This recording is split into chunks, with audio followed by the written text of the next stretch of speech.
Hello there! Welcome to our binding episode. Today we look at different methods of binding. Marylin Karper shows us how to bind a quilt while it's still on the Longarm machine, and I'll tell you about providing binding as a professional service, so stay tuned. Hello there! Welcome to our binding episode.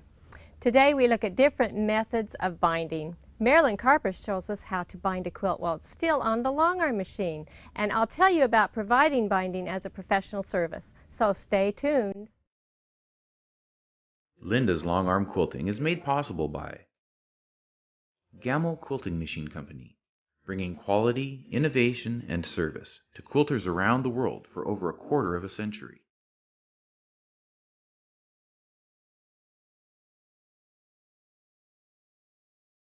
By YLI, making decorative threads that help you unleash your imagination. By Statler Stitcher, providing automation to enhance and expand your long-arm quilting business. And by Hobbs Bonded Fibers.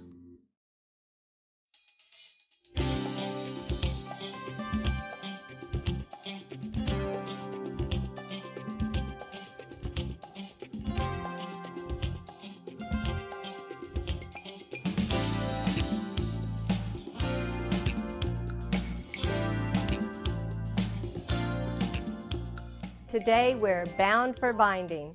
I'll show you some binding methods and we'll talk about how professional quilters can offer binding as a service. But first I've got a special guest. We're here with Marylin Karper. Marilyn, how long have you been a long-arm quilter? A little over 4 years now. 4 years, and you're an award-winning quilter. Yes, I am. And where do you have your machine? Believe it or not, it's in my drafting room. In your drafting room? I'm an oil and gas draftsman by trade, and I work in a family business, a small family business, and we're very slow right now. So I put my quilting machine in the drafting room, and when I don't have to draft, I get to quilt. You get to quilt, so it kind of works both ways. Yes, there. that's great. Terrific. And you do work for customers too. Yes, so I do. It's a business for you as well. Yes, it is. Well, let's take a look at some of your beautiful quilts that you've Thank brought you. to show us today. Okay. Tell us about this one. What's the name of it? This is Exhibition, and this one represents the way that the first Impressionist paintings were displayed on the walls in art galleries. But is it art? And it won a third place ribbon there and has gone on to win first place ribbons at QTQ. It won Best Machine Quilting at the Central Oklahoma Quilters Guild last August. So you've entered it in multiple shows. It's won several ribbons. And it's really, yes. I love the bright colors with that dark background, and the quilting on it is just stunning. Thank you. Really, really Thank stunning. you. Let's come back here now and see what we have back here. This quilt is so happy. Isn't it wonderful? It is. Tell me about this one. This quilt is from a customer of mine, Charlotte Hickman. It's a Nancy Barrett design, and I love all these clowns, and it's won a few ribbons. And the quilting is different in every square. Well, every square was different, and they all required something different. Well, it's absolutely lovely. Thank you very much. Let's look at this quilt, Marilyn. Okay. I love white quilts. Oh, I love this one too. Tell me about this one. This quilt was appliqued by Faye Brock. She's one of my customers that's been with me since the very beginning, and her work is just stunning. So I kind of did a deal with her, and this is my quilt. I love trades. And I'm the first person that is not a member of her family to own one of her quilts. That's neat. So I feel very proud of that, and this one has won a few ribbons for me as well. I've done some trades, and so I sure think that's a great idea. This is a beautiful, beautiful quilt. Thank you. Let's go over, because you've told me that you can bind on the Longarm, and I I sure can't can. wait to see that. So let's walk over to the machine and you show us how to do that. Be happy to. Well, first of all, I like to bring the quilt close to me because I don't have as much control if I'm going way over here. Yeah. The other thing you want to do is float your top. You want to be able to have backing material back here. Okay. Okay. And on the sides. And all on the way sides around. too, Okay. which you normally do. You don't have to have much. Then your binding needs to be prepared long enough to go all the way around. You don't want to get around to the end and find out that you're short. Run out of binding. You find the middle of the binding that is prepared. You put that middle right here in the middle, and then I just lay it down. Okay. And how wide is this binding that you cut? This binding here is 2 inches, but that's because this is a very small, lightweight wall hanging. So if I was doing a bed-size quilt, I would do 2 1/4 to 2 1/2 inch. Okay, and then A it's lot of folded it- in half. And A lot of it depends on what size my customer wants. okay. Okay. The hardest part for me is stitching backwards. So I don't like to do it very far. I will pick a place to start that I can watch. And I'm looking at this line right across here. Oh, so you use the piecework. I use the Oh, piecework that's to tell great. me where I'm going to start. And I just line it up like this. That's a little bit fast. Can we turn that down a little You bit? bet we Thank can. you, that's Right fine. Okay. It doesn't really matter. Oh, you just sewed up to the I corner sewed up and to then my just sewed 1/4 off. inch and sewed off. Okay. I'm a little bit wobbled here. It doesn't matter if I go back over this and stitch it again. Oh, that's right. It'll If be I in go, the seam allowance. because it was be in the seam allowance. If I go out into the binding area, I get to rip it out. Okay. But at this point, I do my fold. This is just like you do on your regular domestic machine. Like a right angle. Uh-huh. Okay. And you come across, and I like to make sure that gets right down over. So you just sew from the edge and go right onto the binding, right from the edge. I think I can do that, Marilyn. It won't make any difference. You stay at a 1/4 inch all the way across. And that could be your just foot keep- width. You're just using your foot Exactly. width. Of course, you're always careful with your fingers. Absolutely. And this is going a little bit fast. We can still turn So, it down a that's little fine. more. There we go. That's about more like I do it. So And I slow get is to- better. Slow is better. Yes, you can be and then more I just controlled. sew off once again. Okay, when I'm making this binding, the folded corner here, I get my mitered edge and I match the folded edge of the binding up here at the edge of the seam allowance. With the raw edge. With the raw edge, Uh-huh. exactly. Then come back down and just keep sewing Ah, all the way down. And when you've got a big quilt, you've got a lot to deal with. And I come straight down to the edge of my piecework again. I leave it in the needle down. sections. Yes, in section. I leave the needle down, and then I will advance the quilt and then continue down until I can't go any further. Then I break my thread and I come over to the other side and come down. and so you progress on So your I quilt progress that way. both sides all the way until I get to the bottom, and I miter the edges again and bring them in To the middle. to the middle. Well, let me show you how you close it off. Once you get the binding all the way around and on all 4 corners, you leave an opening. Now here's your choice. You can take it off of the machine at this time and take it to your domestic small machine and open it all out and do it like you would normally do. Yeah. When I'm doing it on the long arm, I will take and fold this, open it up and fold it so I have the mitered edge. And then I cut it. Now, would you finger press that or something to make sure you're No, okay? because at this point, this isn't my final ending edge. Oh, I'm okay. going to take All care of right. it. So we just cut right on the bias, right like this. That's waist. All right. Now I have a bias edge here. I will take and I will fold it down about 1/2 inch. I will take my other piece, bring it in about so far so that I know that I'm covered, whack it off. Now that was just a straight cut on the second Just a piece. straight Just cut. Cut it straight. Okay. And then you slip it inside the other one. Oh, And then you What a neat just trick. continue to sew across there. And then when I go and hand stitch it all down, you'd whip this shut at that time. so then you or your customer, you do this for customers, will go ahead and do the handwork on the wrong side of the quilt. Right. The customer will do the handwork. I don't do the handwork. I do the quilting. Oh, that's right. Well, you do more than the quilting, Well, you do the yeah. binding too. So is there a time, Marilyn, when this would not be appropriate to do on a quilt? Yes, I don't do this on my show quilts. Okay, because and they need to be squared up and If blocked. if a and- quilt does need to be squared and blocked, then you might as well just do it on your small machine. But for utility quilts, baby quilts, you know, any other quilt that is just, you know, pretty square to start with, you can get by with this real easy. I'll bet your customers love it. They do. And I'm so excited to try it. Thank you so much for being on the show and You're bringing welcome. your beautiful quilts for us to show. And this technique was just fabulous. Well, thanks for having me. You're very welcome. To bind or not to bind, that is the question.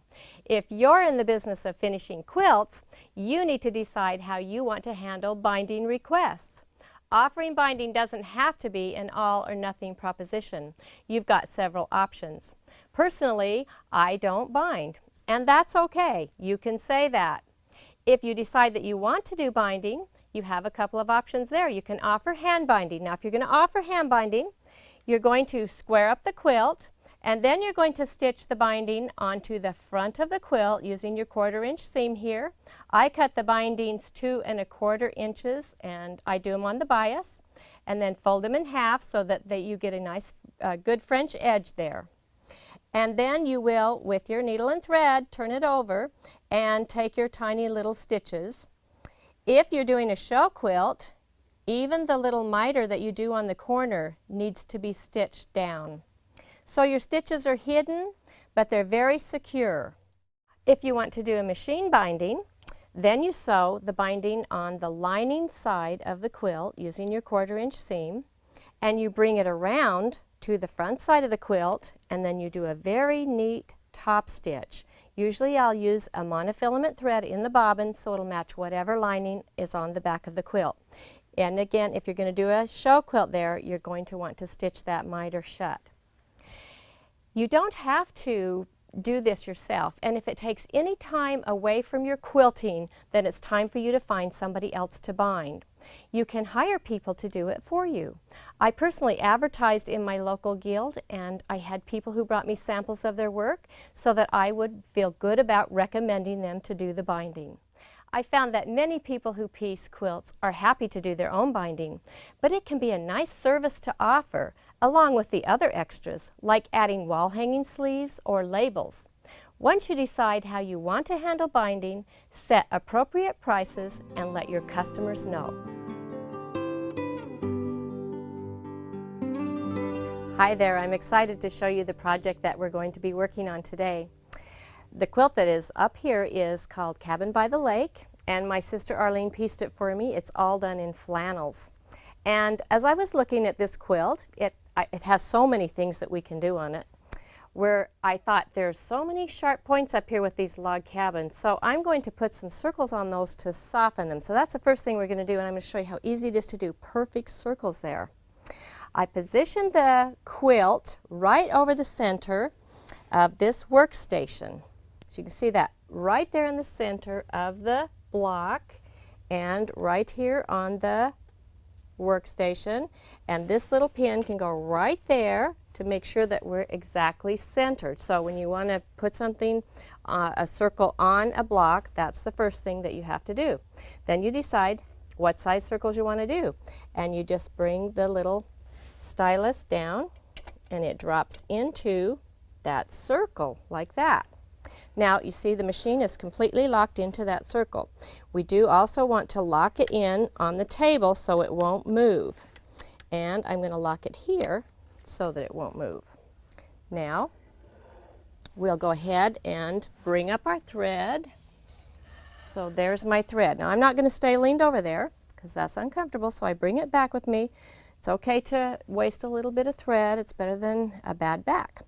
So I'm going to take a few stitches here just to secure it, and I'm just slightly moving the machine as I do, and it's in the circle so I can't go any other direction. So I don't have to worry about it getting off of the place where it's supposed to be. Now I can just turn the machine on and very lightly, you can see this is just a fingertip touch, go around like that. And then very quickly decide on what other size circles I want to do. Just move that stylus there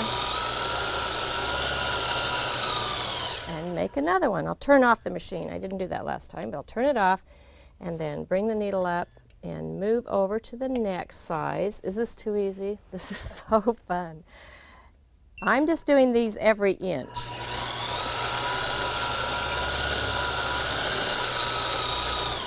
Around like that. One more.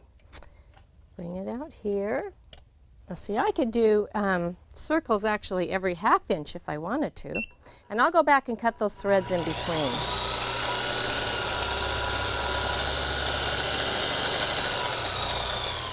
When I end the circle, I go a little further past where I started, so I'm actually over stitching that to secure those threads. I finished the circles there, and I really like the way that looks. It gives it a really good contrast. Now, the flannel, the floral flannel that's in this area, I think if I did a pattern, it would disappear. So in order to bring the quilting out in that area, I decided to put just some 1/4 inch lines in there, and I can go back and crosshatch. First I'm going to put them one way, and then if I decide later to come back and crosshatch, I can do that. So let me show you how I'm going to do that. I just remove the circle plate here, and I'm going to put on a plate here that has straight lines. Now I have the capability here to do either 1/4 inch or 1/8 inch lines, or 1/2 inch, because this is marked off in feet and inches, and each of the little teeth is 1/4 inch. So if I put this little lock at 1/4 inch, if I just continue to move it 1/4 inch, it's going to do 1/4 inch lines. If I wanted 1/8 inch lines, then I alternate with the other lock. So I can get really fine, tiny little lines. So how I line this up is I'll move this over, and I really want to kind of get this angle and keep this angle of this 45-degree piecing that we have, and I believe that is just about this angle. So now I'm going to lock it in here, so I have this 45-degree angle that goes right with that line.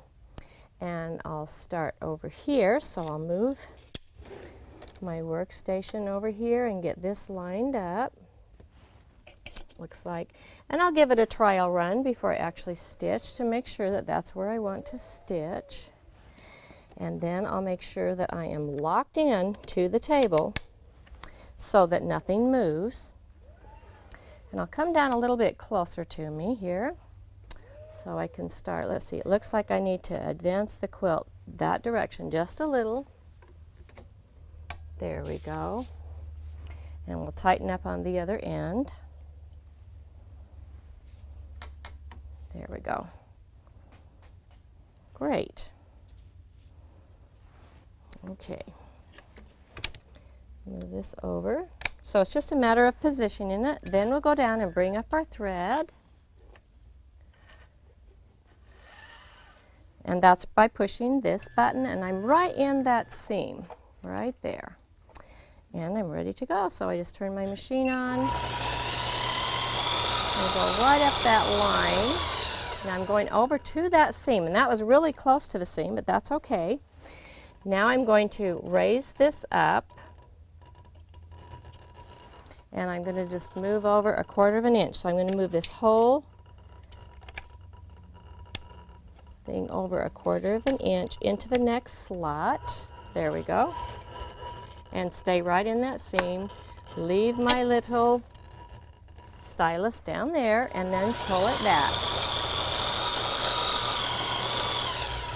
Like that. I'll turn off the machine. And again, I can look under here and I can just move this over 1/4 inch, lock it in, raise up my needle, and ready to sew.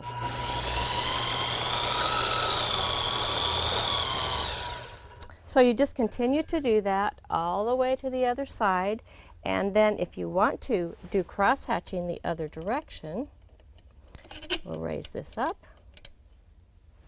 And you can move this around to the other side, secure it in the angle that you want, and this time you see it would be a a 45-degree angle this direction, and then I could crosshatch those. But I might want to just leave those lines because I really like the lines that are just straight there. So now we're ready to go on the other side and do a little bit of freehand. Hi, we're on the front of the machine now, and I want to show you how you can complete this quilt with some freehand. I have a sashing area here and a cornerstone. Now I have completely stabilized this quilt. That means I have stitched in a ditch around all the blocks, but I didn't go around this little block. I wanted to show you how I do that. I have a base on the machine. It's called an extended base, so it fits over here, so I have a nice flat area to work with, and I use a ruler, and I'm going to go down, bring up my thread, of course, take some little security stitches there. And then I'll use this ruler by placing it 1/4 of an inch away from that seam. I'll come along like this, staying right in the ditch. Now you don't want to get out of the ditch, and if you do, make sure that you either go to the dark or light side. Now if I was going to go out of the ditch at all, I'd want to go to the red side here because I've got green thread in here. Now when I stop, instead of stopping right in that corner, I'm going to turn off the machine and I'm going to take a few little stitches along the other seam in the ditch.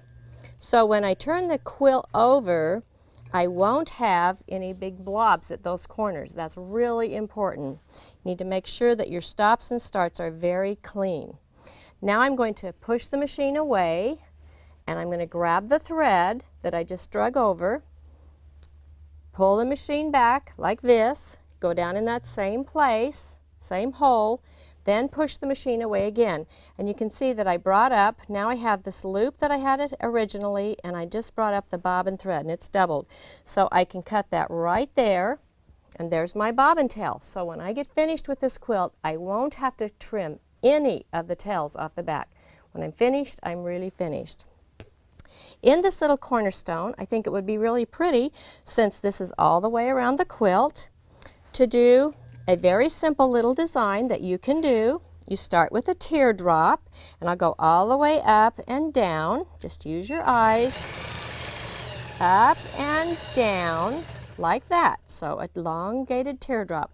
Now I'm going to come over to the side, around and back down that line, and over to the side, around and back down that side. Now inside of this, if I wanted to make it just a little fancier, I'm going to do some more of those little tucks, rounded tucks like this,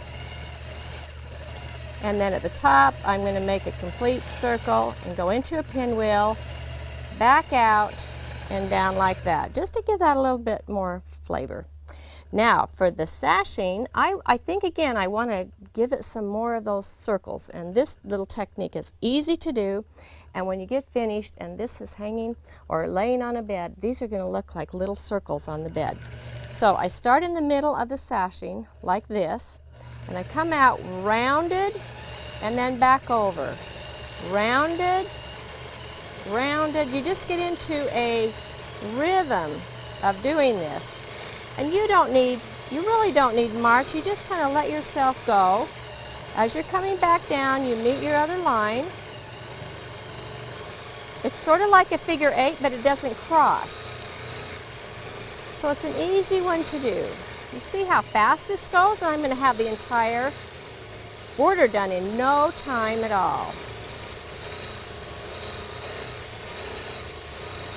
So you just continue like that. I'm going to move this out of the way so you can see the kind of texture that that has added to the quilt. And what an addition that adds. You see how it brings out those little polka dots is what will show up when the quilt is on the bed, which is fabulous. And you know what? While we're on this side, we could come over here and we could decorate our circles. Maybe we thought the circles were too plain. I love the circles, but let's say we just want to go in here and perhaps we want to start here, and maybe we want to continue this little dotted effect. So we'll just do some little E's in here. Staying right along that line and just come around with some little E's on this side. And you could go all the way around doing that. Now on the other side, since I'm already here, maybe I want to do longer L's and maybe space them out a little bit more. So in each of these little areas, you could do something to decorate that. Of course, you have to be consistent. You have to do that with everyone on the quilt. And that means a lot more time on the quilt. So if a quilter does that for you, if you're having your quilt done, that means there's going to be a lot more time. It's going to cost more. Or if you're doing it for somebody, you've got to remember, if you're going to do a lot of freehand, you're going to have to charge more.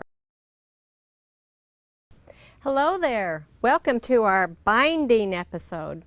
Today we look at different methods of binding. Marylin Karper shows us how to bind a quilt while it's still on the Longarm machine. And I'll tell you about providing binding as a professional service. So stay tuned. Linda's Longarm Quilting is made possible. Hello there. Welcome to our binding episode. Today we look at different methods of binding. Marylin Karper shows us how to bind a quilt while it's still on the Longarm machine. And I'll tell you about providing binding as a professional service. So stay tuned. Linda's Longarm Quilting is made possible by Gamel Quilting Machine Company, bringing quality, innovation, and service to quilters around the world for over a quarter of a century.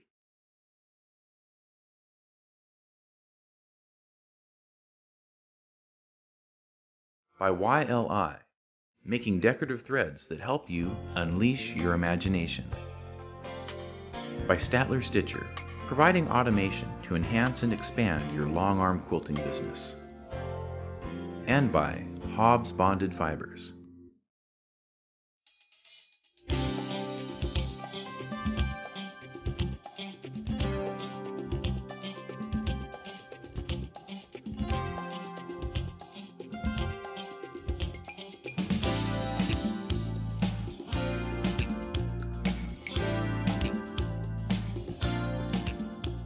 Today we're bound for binding. I'll show you some binding methods and we'll talk about how professional quilters can offer binding as a service. But first I've got a special guest. We're here with Marylin Karper. Marilyn, how long have you been a long-arm quilter? Oh, a little over 4 years now. 4 years, and you're an award-winning quilter. Yes, I am. And where do you have your machine? Believe it or not, it's in my drafting room. In your drafting room. I'm an oil and gas draftsman by trade, and I work in a family business, a small family business, and we're very slow right now. So I put my quilting machine in the drafting room, and when I don't have to draft, I get to quilt. You get to quilt, so it kind of works both ways. Yes, there. that's great. Terrific. And you do work for customers too. Yes, so I do. It's a business for you as well. Yes, it is. Well, let's take a look at some of your beautiful quilts that you've Thank brought you. to show us today.